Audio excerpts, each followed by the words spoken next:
talked about it.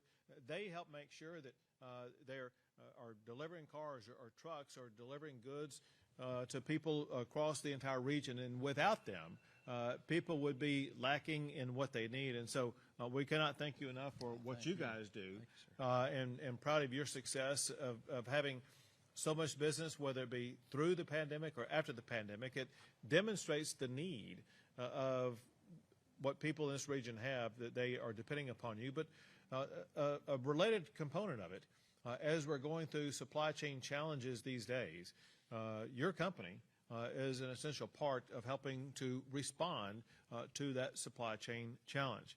I do also want to thank a couple of people and one entity with us here today. I want to thank Representatives Cole Hefner as well as Matt Schaefer for being here, and they do a great job representing East Texas in the Capitol.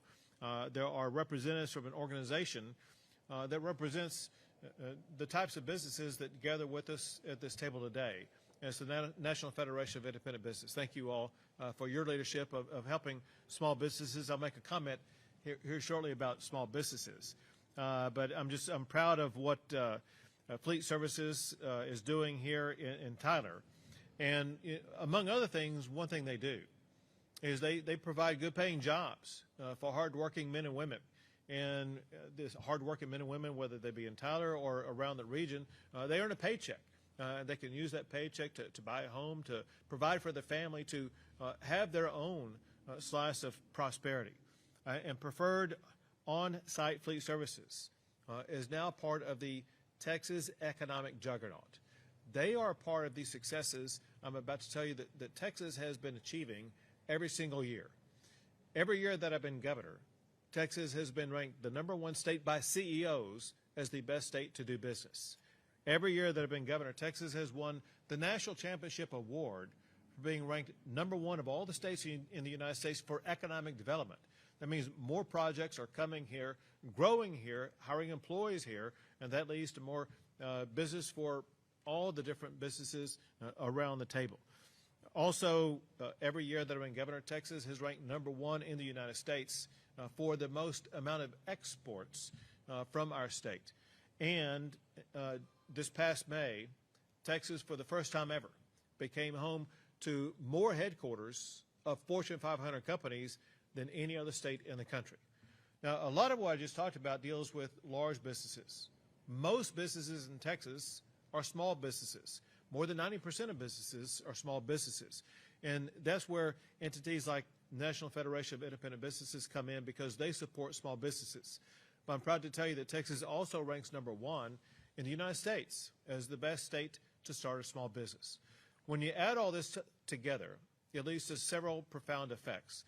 One is that since I was last reelected, Texas has added far more new jobs than any other state in the country. More Texans are earning a paycheck today than ever before in the history of our state. That was wonderful. But there's been another byproduct. When we have a thriving economy, the way that it's going now, one result is the state of Texas is sitting on a $27 billion surplus. Now, part of that money will be used to address health care and education and other important matters. But I want to ensure that at least half of that $27 billion is used to provide the biggest property tax cut in the history of the state of Texas. Thank you. This is particularly important at this time as we head into the last few stages of this race for governorship. Because my opponent, when he was on city council in El Paso, he raised property taxes 3 times. Texas and Texans do not need anybody even close to the governor's office who has raised taxes. I will ensure that we continue to cut taxes. It was with these 2 state reps and their peers that the state of Texas, we passed a constitutional amendment that bans an income tax in Texas. Wow. That's our attitude about Texas. But I have to add another very important point. It's important to Tyler. It's also important to this region, but prolifically for the entire state of Texas. Texas leads America in oil and gas production. Texas has helped to make America energy independent. We need the oil and gas that's produced, whether it be in the Permian Basin or East Texas. That production is being threatened by my opponent because he's strongly embraced the radical leftist ideology of the Green New Deal that would eliminate the production of oil and gas, and they would go down the pathway of what California is trying to do right now, which is to eliminate the internal combustion engine altogether. And we've seen countries as well as states that have tried to not use fossil fuels anymore, and has led to a disaster, whether it be in European region states or whether it be in California. So we need to ensure that's not going to happen. Beto's solution would decrease oil and gas production. It would increase the price that you pay at the pump, and would also eliminate literally hundreds of thousands of good-paying jobs to the hard-working men and women in the oil and gas fields in the state of Texas. And I am running for re-election to keep those hard-working jobs alive and well in the great state of Texas. So once again, I want to thank Jeff and your fabulous company here for everything that you're doing to do your part to contribute to the economy of Texas, which is the #1 economy in the United States of America. Amen. So thank you again. Thank you very much. Appreciate you being here. Sure.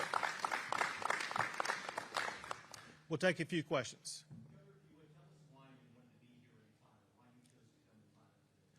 I'm making the rounds across the state of Texas to talk to business roundtables like this, where I get to hear firsthand from local business leaders about challenges they face, whether it be supply chain challenges or having a workforce that is inadequately educated to go to work for them immediately.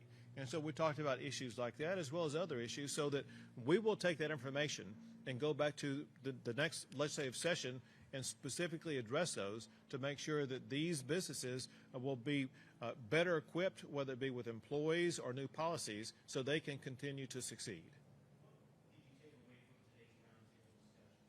So one was the need for a better skilled, trained workforce to help companies like this, or candidly, any of the employers around here.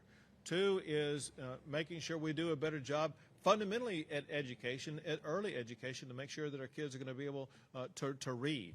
Another thing that we talked about is making sure that students, when they graduate, whether it be from high school or college, they're going to have real-life skills that they will be able to use, that will be able to apply, as opposed to being left thousands of dollars in debt with no ability to get a job.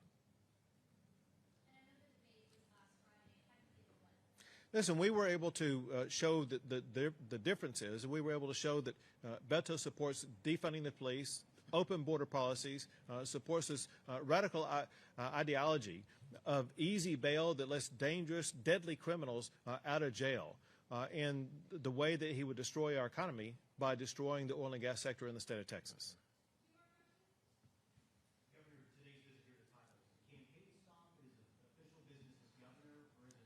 It's all. First of all, I'm governor 24/7, but also I'm running for re-election, and so I need to point out to Texans what we've accomplished for them by making Texas #1 for business, by having added more jobs than any other state in the country over the past 4 years, and to remind people about the prosperity that we have and the difference of how that could all be destroyed if someone gets into office that would destroy the policies that have made Texas #1 for business.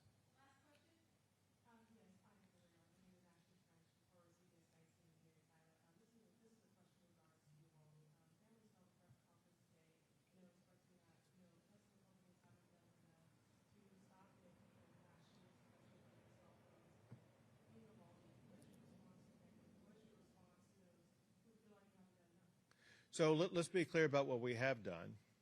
First, in the first 6 days after the tragedy, for 6 successive days, I issued a directive to make sure that our schools would be safer, as well as the emergencies in Uvalde were addressed.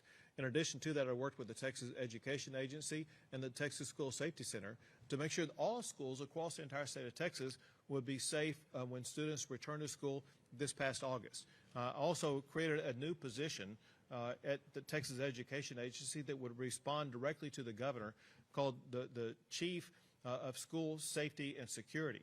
That person was announced earlier this week.